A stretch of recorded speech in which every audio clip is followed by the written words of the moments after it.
Quer começar, professor, fazendo oração a Padre Pio e Petretina, que nenhuma injustiça seja cometida nesse episódio? O senhor lembra disso, não? Tá valendo a Lei Gil, né? Então vamos fazer uma oração para Jesus abençoar essa conversa, que ela seja produtiva e que a gente consiga passar somente o que é aprovado pelo Espírito Santo. Amém. Amém. Vamos lá, começando a entrevista. Aqui fazer umas perguntas, bate-papo só, que o pessoal mandou. A gente não vai se apresentar primeiro, não? Alan Chiran, professor Alexandre Costa, Jaraguá dos Intancáveis e Renato Trezoitão, não é isso? É isso aí. E aí a gente vai fazer uma pergunta para falar sobre Jesus, Bíblia, para o Evangelho BTC. Ter pegado uma pauta também falando com os ouvintes, o que eles sugeriam perguntar nessa parte mais religiosa do Renato, do Alexandre também, que tem um grupo de oração que todo dia de manhã lê a Bíblia. Estudo bíblico. E o Alan também, que quer temente a Deus. Então eu vou fazer uma pergunta para vocês, assim, mais ou menos. Como que Jesus entrou na vida de vocês? Vocês nasceram cristãos, vocês se converteram? Você teve uma época que você entendeu o amor de Jesus? Como é que foi isso? Quer começar, Alan? Como é que você encontrou Jesus? Como é que você sabe de qual as orações do santo? Como é? Segura aí. Segura a minha aí, segurou? Ela já começou a esculhambar.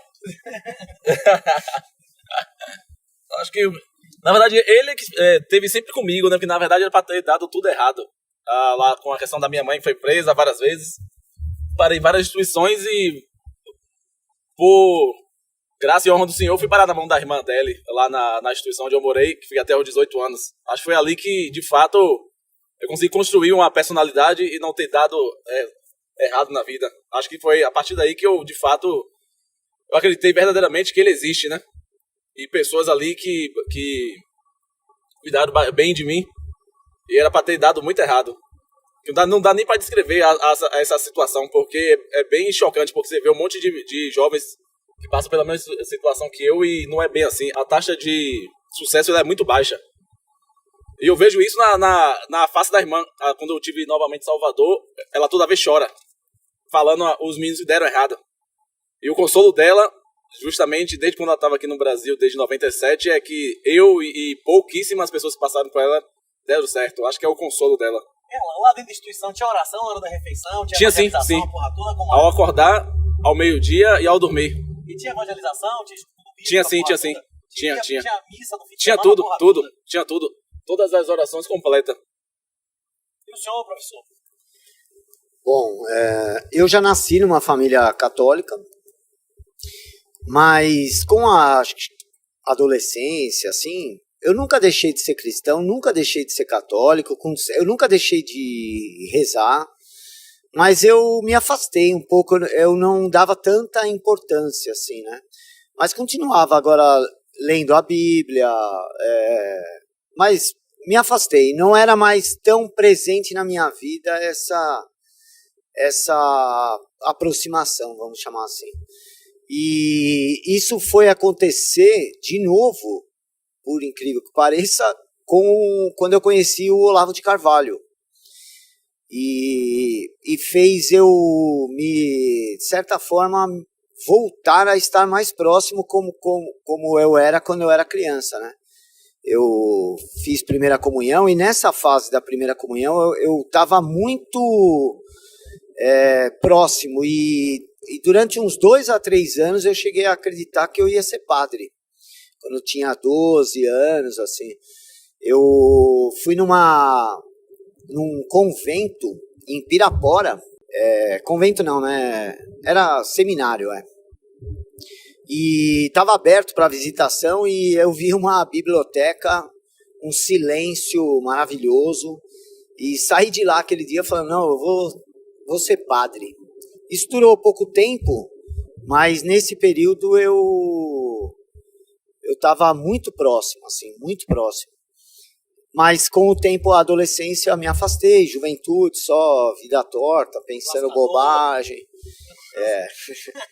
E aí, em 2001, eu conheci o trabalho do Olavo, mas lá para 2003, assim, eu fui me reaproximando, né? E graças a Deus hoje estou aqui com amigos que só contribuem para que a gente não esqueça por um minuto o sentido da vida, o transcendente e o que realmente importa nessa vida, né? É isso, por enquanto.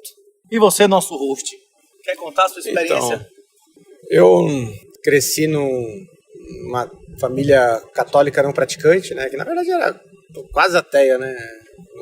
Não tinha um relacionamento com Deus. Mas felizmente consegui uma bolsa no colégio marista. E lá eu comecei a encontrar grupos de jovens e eu tive uma infância muito difícil. Não foi tão difícil quanto do Alan, mas foi bem difícil, assim. Era quase um órfão com pais vivos, assim. E pior, com um padrasto sádico que tinha prazer no meu sofrimento, assim. E não tinha ninguém pra cuidar de mim, que queria meu bem, assim. Foi triste demais toda essa parte. Mas no grupo de jovens eu conseguia encontrar consolo, refúgio, né? Então nesse grupo ali eu fui indo na igreja, participando de retiros, fiz a primeira Eucaristia, me crismei. E nisso aí foi fazer faculdade, e aí na faculdade a carne fala muito alto, aí comecei a ir pro mundo ímpio e literalmente esqueci de Deus, totalmente. E por um longo tempo na minha vida. E por um longo tempo na minha vida também eu entendi que Jesus era o Senhor Salvador, mas de um ponto de vista puramente lógico, um teológico lógico, sem se aprofundar nas fibras da minha alma, assim. É como se fosse uma coisa mais mental, como fosse a matemática. Só que aí eu comecei por causa das crianças, né, a frequentar mais, congregar e louvar. Comecei a voltar a ter contato com grupos religiosos e em algum momento consegui sentir meu coração arder de amor a Jesus, assim. Eu recebi isso sem merecimento, porque sendo um pecador, tendo uma vida ímpia, eu consegui ter uma sensação de ser alcançado pelo Espírito Santo e ter um coração ardente, assim, numa fase muito difícil da minha vida, meio que eu fui um presente. E eu tive a vida também salva algumas vezes. Já era para ter batido as pernas, mas aconteciam pequenos milagres que faziam que isso não acontecia. E aí, quando eu senti isso, eu pude sentir na alma, assim, o amor de Jesus, que é uma coisa diferente de conseguir sentir por racional, por leitura, por estudo. É uma coisa totalmente diferente e não é possível explicar, exceto se você viver, né? É que nem o amor de mãe, você está no conchego da sua mãe. Não dá para explicar isso para quem não teve isso aí, não dá, né? Você precisa viver isso. E é a mesma coisa. E desde lá, isso tem batido mais forte, meu coração tem ficado mais forte para essa vivência, e o projeto do Evangelho BTC é mais ou menos isso, porque todo esse processo de conhecer Cristo foi meio que uma consequência de desconstruir o mundo do maligno, que é o mundo Fiat. Então, for desconstruindo o mundo do Fiat, que é o mundo do maligno, foi sobrando a verdade, que é a caminhada do Bitcoin, né?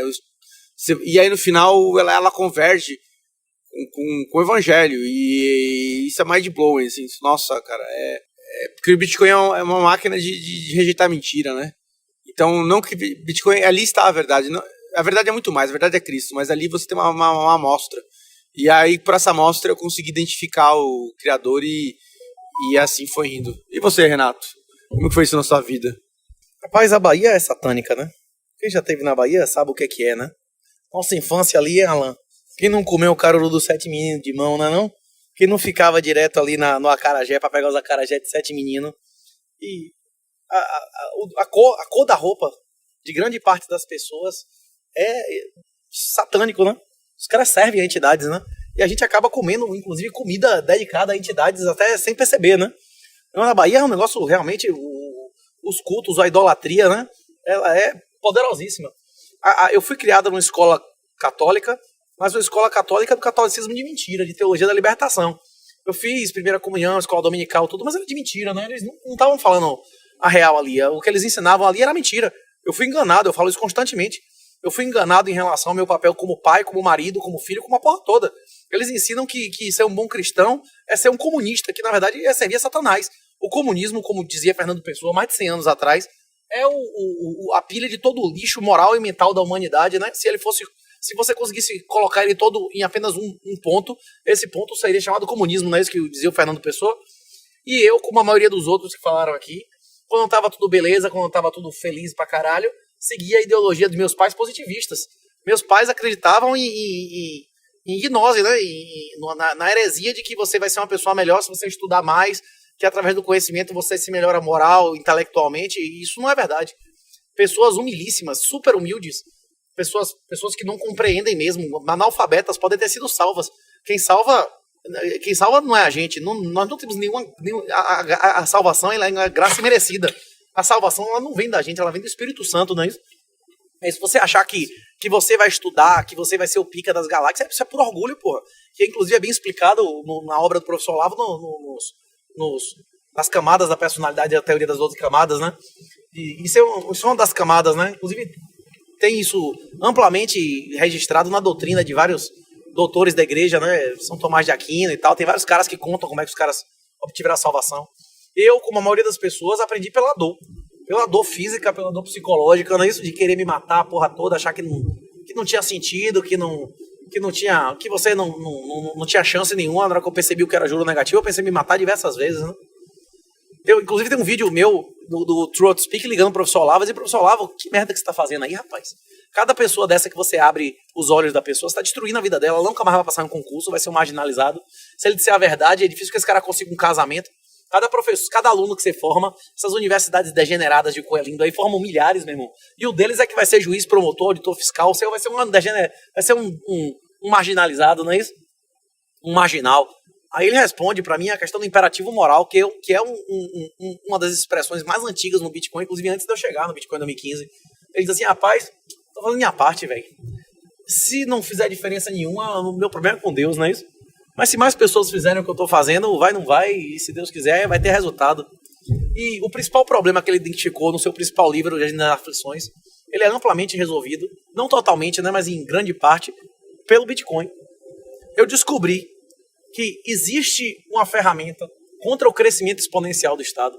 Existe uma ferramenta que eu posso usar para não financiar esposa adúltera, filho indigno, governo satânico, não financiar aborto, não financiar transexualismo infantil, não financiar estupro de vítima de falsa acusação de estupro, tribunal e de delegacia feminista.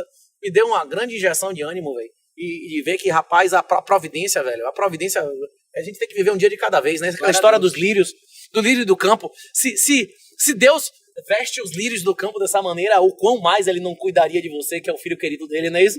Hein?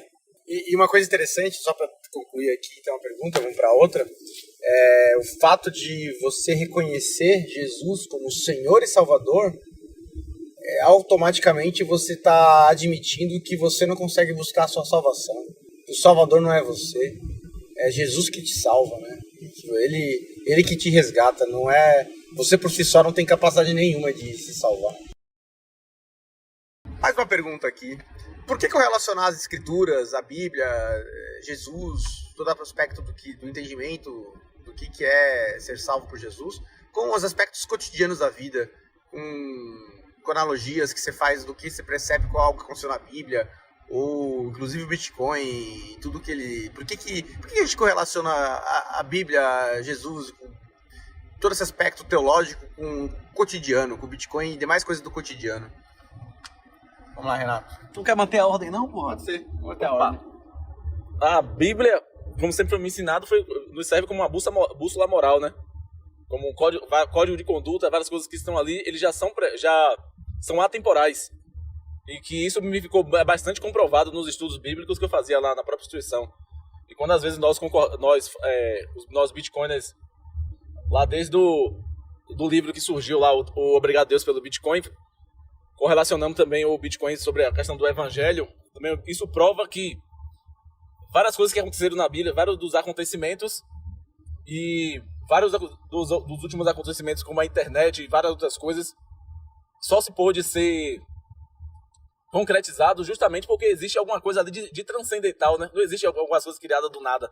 Porque senão o mundo já teria se acabado há muito tempo, se não fosse pelas grandes invenções. E tudo bem algumas pessoas acharem que a criação da internet, a criação do Bitcoin, seja lá qualquer outra coisa da eletricidade, não tenha isso. Mas só o fato dos seres humanos terem a capacidade de pensar coisas completamente extraordinárias, né? Assim como também existe também na Bíblia as coisas extraordinárias que aconteceram. Isso é a prova de que Deus está sempre conosco. Apesar de ter firmado lá sempre a aliança com a gente, termos dado o poder de escolha lá através do livre-arbítrio, ele sempre deixou as coisas maravilhosas acontecerem. E isso eu creio que tem tudo a ver, mesmo muitas pessoas achando que não tem, que são coisas desconectadas. Professor? Bom, acho que o Alan já falou basicamente... Usa droga, chega lá, se confessa que tá de boa, é isso? Hein? Não, peraí, aí chega a sua vez, você esculacha. Você vai dar o cu, usa droga, pedófilo, descarado, Jack. Chega lá, assiste a missa, se confessa e tá zerado, não é isso? Professor, como é o negócio? Demais, né? Todo domingo se arrepende, não é isso, professor? Como é o esquema lá? O Alan acho que deu a chave geral aqui como bússola, como um guia moral e atemporal, né? Mas eu só acho que posso acrescentar a ideia de que se você educar o seu imaginário, você povoar o seu imaginário com cenas bíblicas, com todas as histórias bíblicas, quando você estiver diante de uma situação real, imediata, você vai, de certa forma, interpretar o que está te acontecendo com uma chance muito maior de ter uma resposta adequada, né? Porque a maioria das situações cotidianas, elas são rápidas, são inusitadas, às vezes não esperadas e nem sempre você tem todas as condições para racionalizar, para ter uma resposta assim adequada depois de muito tempo. Você vira um convívio, vira uma questão cotidiana mesmo, né? Então, eu acho que se você tem todas essas histórias bíblicas, as passagens bíblicas, os personagens, como eles agiram em cada situação, vai ser muito mais simples você agir da forma correta, porque você já está com a munição adequada para isso. Eu só quero fazer acrescentar algo ao que eu respondi da primeira pergunta, porque acho que eu fiz uma elipse assim, né? Eu falei que eu me aproximei da igreja porque eu conheci o trabalho do Olavo de Carvalho.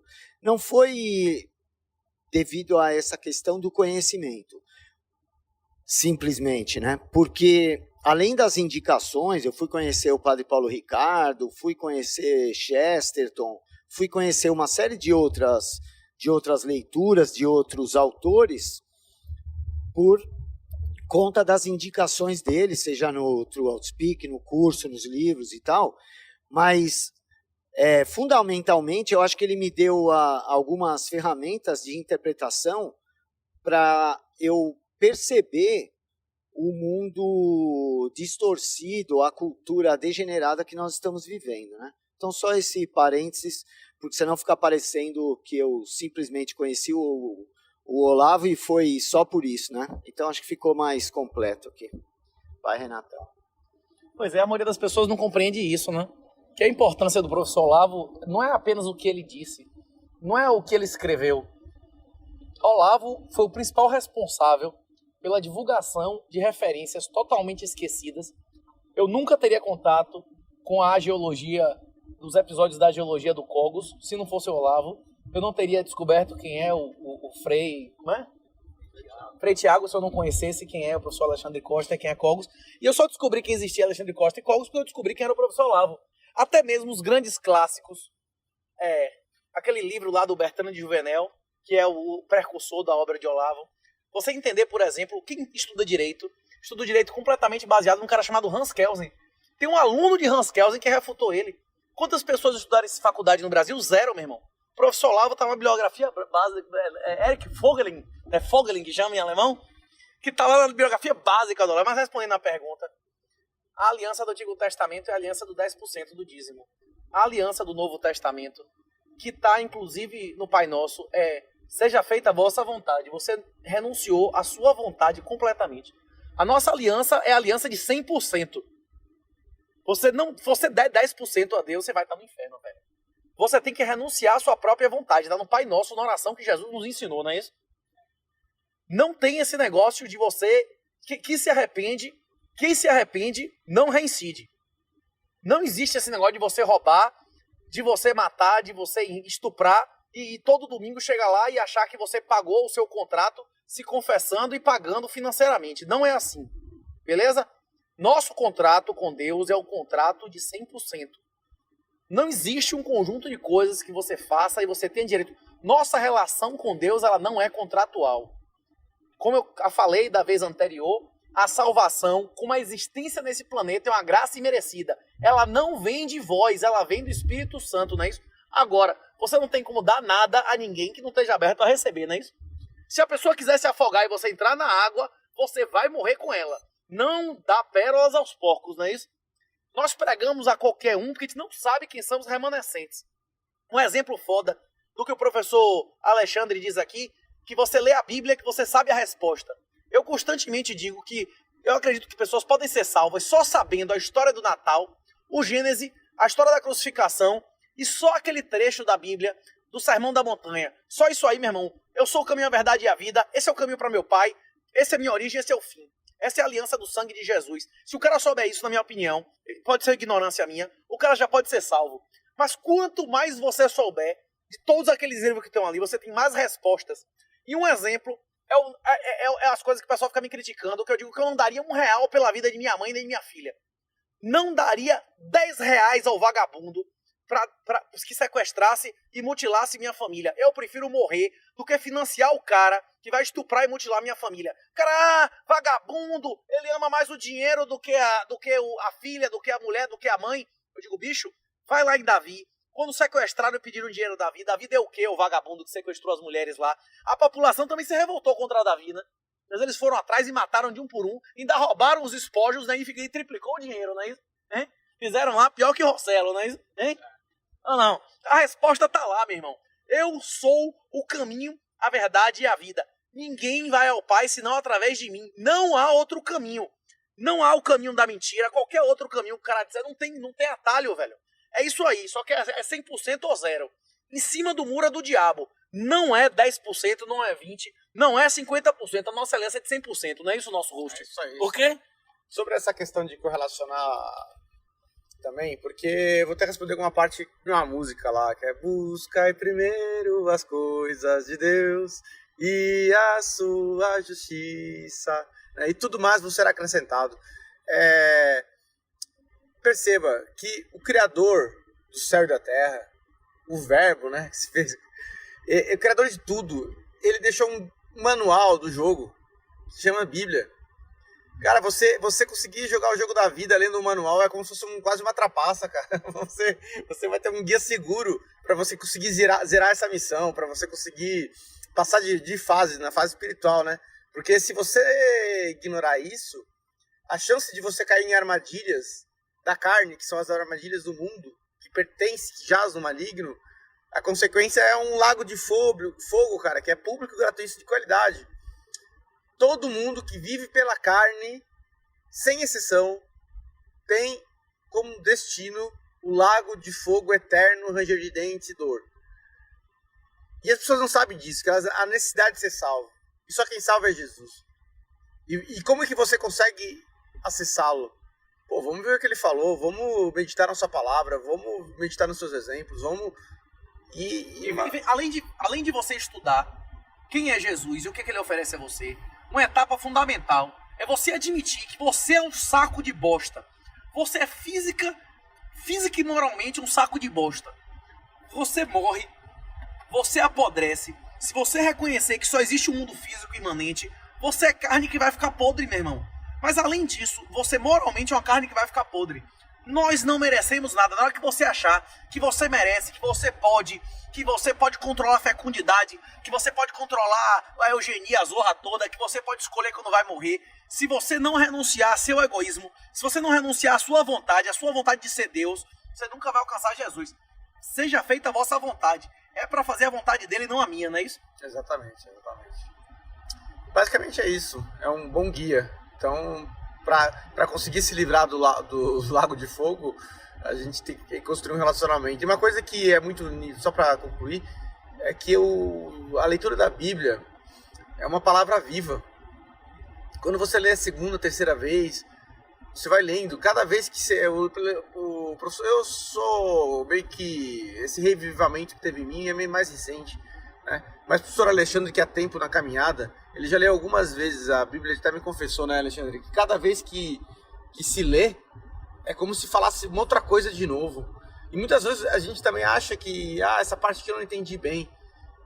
Ora, pede entendimento do Espírito Santo e continua lendo. Quem sabe na próxima vez que você lê, Vai ser o momento. vai ser o momento, porque A hora para tudo. a gente está em processo, né? A gente está numa caminhada. A gente tem que desconstruir muito egoísmo dentro do nosso coração para conseguir se relacionar com Deus, né?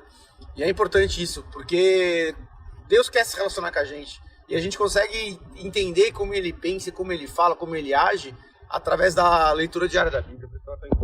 O orgulho, né? É o pecado que faz você cometer todos os outros, né? Exatamente. Né? Você falou pra mim, professor Alexandre. Milton, né? O diabo que diz isso no Advogado do Diabo, né? A cena principal, né? Porque a gente acaba sendo uma síntese do filme todo, né? Bom, sobre essa questão da leitura, a doutrina católica diz que a igreja deve interpretar. E eu acho que 90% das coisas, até 99% do que está na Bíblia, não precisa dessa interpretação. É muito claro. Então, o que eu faço? Eu evito discutir, evito ter a minha interpretação quando aquilo não é algo muito claro, muito óbvio, né? Tem coisas que não precisa.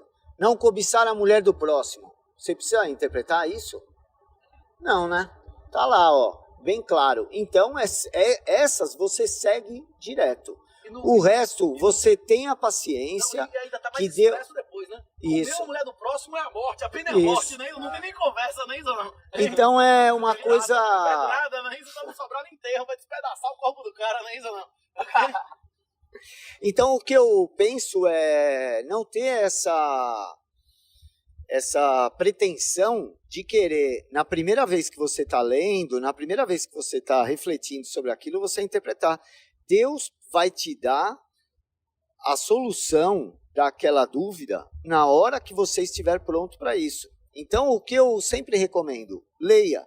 Eu criei um grupo de leitura na Bíblia, eu acho que a gente já está eu não sei se estamos terminando a terceira ou a quarta leitura da Bíblia inteira no grupo de leitura lá que a gente tem no Telegram. Já somos mais de 3.200 pessoas lendo a Bíblia todo dia, devagarinho, sem nenhuma pretensão de interpretar, de discutir, não. Apenas leia.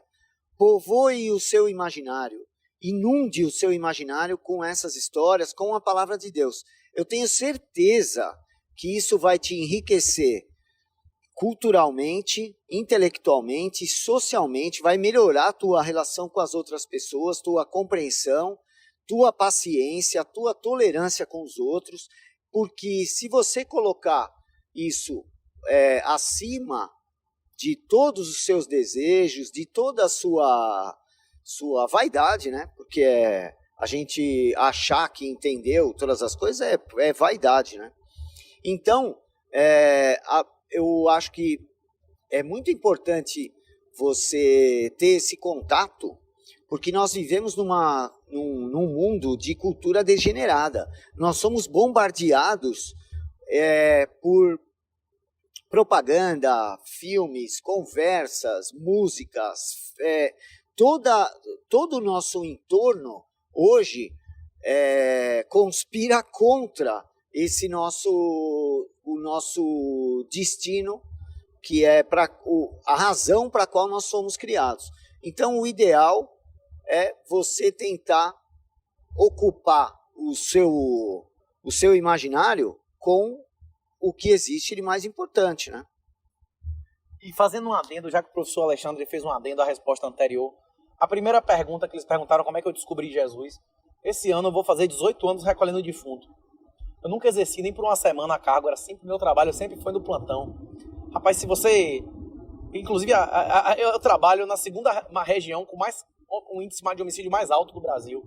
Se você trabalhar no meu trabalho durante 10 plantões, eu não tenho nenhuma dúvida que qualquer pessoa vai sentir energia pesada em desova, em cadeia. Você vai perceber no tom de voz de pessoas que saíram peladas, matando gente, até pessoas que têm doença mental, que aquilo ali tem um componente satânico, velho. Existe, você vê família inteira, um vendo o outro morrer. Na hora que você vai nas situações limite de gente morrendo, de crime, você não reconhecer que existe transcendência, que existe um mundo que não é o físico, velho. Rapaz, eu acho muito difícil. Porque se você vê Satanás na sua frente, se você vê o mal puro, você é obrigado a admitir que se existem entidades satânicas, tem que existir também entidades divinas, que são anjos. Agora Deus é só um, que é o Deus criador do universo, não é isso?